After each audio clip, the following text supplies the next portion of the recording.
Hello mommies, dear mommies, welcome my channel pregnancy health. My dear mommies, आप सभी को प्यार भरा नमस्कार, जय श्री कृष्ण, राधे राधे। डियर मॉमीज, आज के इस वीडियो में हम बात करने वाले हैं कि यदि आप प्रेग्नेंट हैं और प्रेगनेंसी में आपका 8th मंथ रनिंग में है तो आपको ये सारी बातें जानना बहुत जरूरी है। देखिए 8th मंथ थोड़ा सा क्रूशियल होता है हमारी प्रेगनेंसी के लिए। उसमें आपको अपना और अपने बच्चे का बहुत ध्यान रखना होता है। देखिए कभी कभी किसी बच्चे की जो डिलीवरी है वो 8th मंथ में हो जाती है और 8th मंथ में जो डिलीवरी होती है उसमें बच्चे के जो रिस्क होती है बचने की बहुत कम होती है, बच नहीं पाती हैं 8th मंथ में जन्मे बच्चे।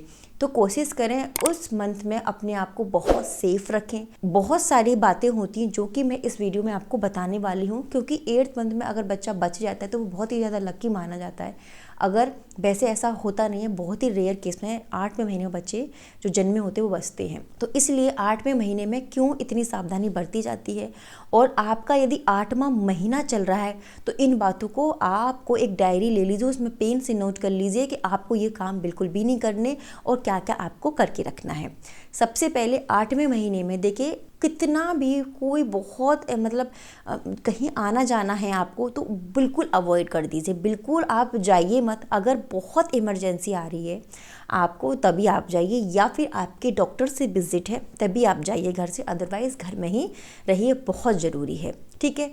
नंबर 2, आपको ध्यान रखना है कि आप घर में कभी भी अकेले नहीं रहें, क्योंकि कभी कभी क्या होता है 8वें महीने में जो फॉल्स लेबर पेन आ जाते हैं, आपको ऐसा लगेगा कि आपको लेबर पेन आ रहे हैं बट वो फॉल्स लेबर पेन होते हैं। तो आपको ध्यान रखना है कि 8वें महीने में आपको कभी भी अकेला नहीं रहना, कोई ना कोई आपके पास, आपके हस्बैंड, आपके मदर इन लॉ या जो भी आपके घर में है वो आपके पास होने चाहिए। ठीक है। नंबर 3, आपके पास हमेशा इमरजेंसी नंबर होने चाहिए। जैसे आपके हॉस्पिटल के जो डॉक्टर हैं, हॉस्पिटल के नंबर हैं, ये आपके पास हमेशा रहने चाहिए। कभी भी कोई भी इमरजेंसी होती है ताकि उसमें आप इमीडिएटली किसी को कॉल कर पाएँ, किसी को हेल्प ले पाएँ। नंबर 4 है कि 8वें महीने में ऐसा बहुत ज़्यादा होता है 8वें-9वें महीने में कि वाटर बैग फट जाते हैं।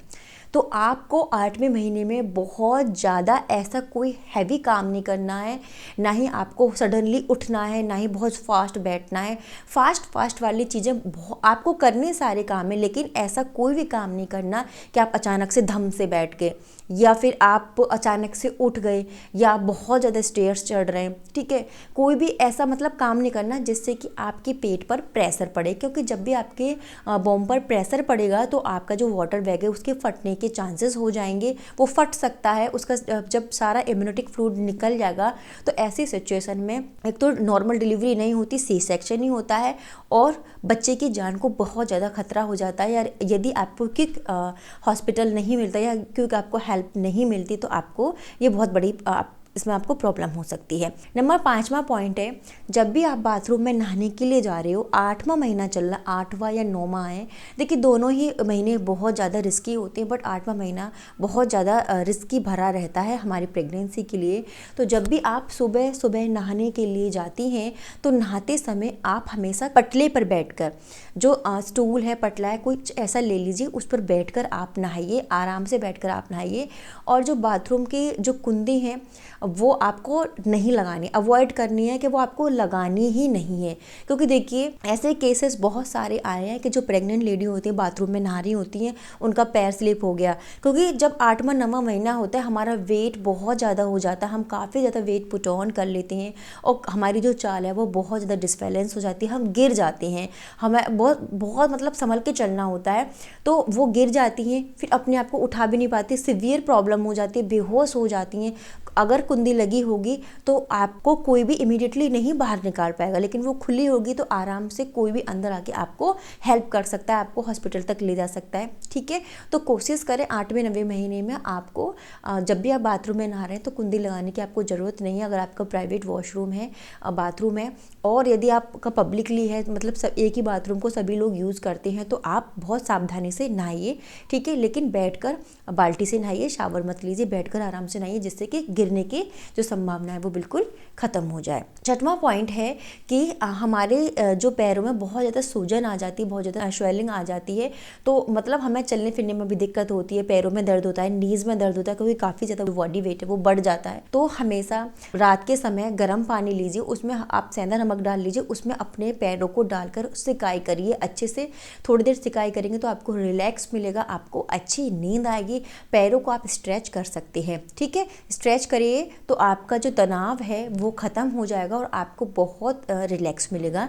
तो ये भी आप 8वें महीने में ज़रूर करिए। 7वां पॉइंट है, क्योंकि हमारा जो बेबी बम्प है काफ़ी ज़्यादा बड़ा हुआ होता है, तो आपको 8 और 9th मंथ में, यानी जो आपका 3rd ट्रिमेस्टर चल रहा होता है, उसमें आपको अच्छे से अपने जो स्ट्रेस मार्क्स आ जाते हैं उनकी अच्छे से ऑयलिंग करनी है, अच्छे से मसाज करनी है। आप एलोवेरा जेल ले सकते हैं, कोकोनट ऑयल ले सकते हैं, या कोई भी स्ट्रेच मार्क्स क्रीम आप ले सकते हैं, जो भी आपको आपके डॉक्टर सजेस्ट करते हैं वो आप ले सकते हैं और अच्छे से उसको आप लगाइए। अगर आप चाहती हैं कि आपके बहुत ज़्यादा गंदे वाले स्ट्रेच मार्क्स ना हो तो वो आप ज़रूर यूज़ करें, उससे काफ़ी हद तक वो रिलैक्स रहेंगे। साथ ही साथ आपको खुजली नहीं करनी, इचिंग नहीं करनी। उस टाइम हमें बहुत ज़्यादा इचिंग होती है, खुजली होती है, तो आपको अपने नेल्स कट करके रखने हैं, नेल्स उनको खुजनी नहीं करनी है। जब भी आपको लग रहा है कि आपको बहुत इचिंग हो रही है, आपको खुजाने का मन कर रहा है, तो आप हल्के फुल्के सॉफ्ट कपड़े से उसको सहला सकते हैं, लेकिन आपको खुजली नहीं करनी है, ये भी आपको ध्यान रखना है। 8वां पॉइंट है कि आपको बहुत ज़्यादा झुककर काम नहीं करना, कोई भी भारी सामान नहीं उठाना, ये बहुत ज़रूरी है। यदि आप झुककर काम करते हैं, जैसा कि मैंने बताया, वाटर बैग फटने के बहुत ज़्यादा चांसेस हो जाते हैं, तो झुककर कोई काम नहीं करना, भारी सामान कोई भी नहीं उठाना, बहुत ज़्यादा हाई हील नहीं पहनने। आप डॉक्टर स्लीपर्स पहन सकती हैं, सादा सिंपल स्लीपर्स पहनिए, बहुत ज़्यादा अच्छा रहेगा, ठीक है। तो इन बातों को भी ध्यान रखना है आपको। लास्ट पॉइंट है कि जितना हो सकता है हाइड्रेटेड रहें, ज़्यादा जूस पिएं, पानी पिएं, फल फ्रूट्स खाते रहें, क्योंकि 8वें महीने में आप बहुत ज़्यादा मतलब चीज़ें नहीं खा सकते, इसलिए जितना हो सकता है आप फ्रूट्स लीजिए, जूस लीजिए, सैलेड खाइए, वो हेल्दी रहते हैं, आराम से वो पच जाते हैं।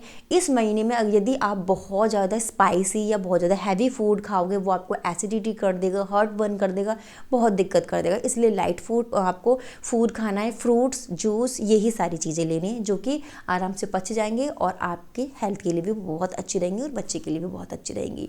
तो डियर मॉमीज़, ये कुछ बातें हैं जो कि आपको बहुत ध्यान से रखनी है, ध्यान में रखनी है, नहीं तो आपको प्रॉब्लम हो सकती है। आई होप ये वीडियो आपको अच्छी लगी होगी और ये बताई हुई कुछ टिप्स आपके लिए यूज़फुल रही होंगी।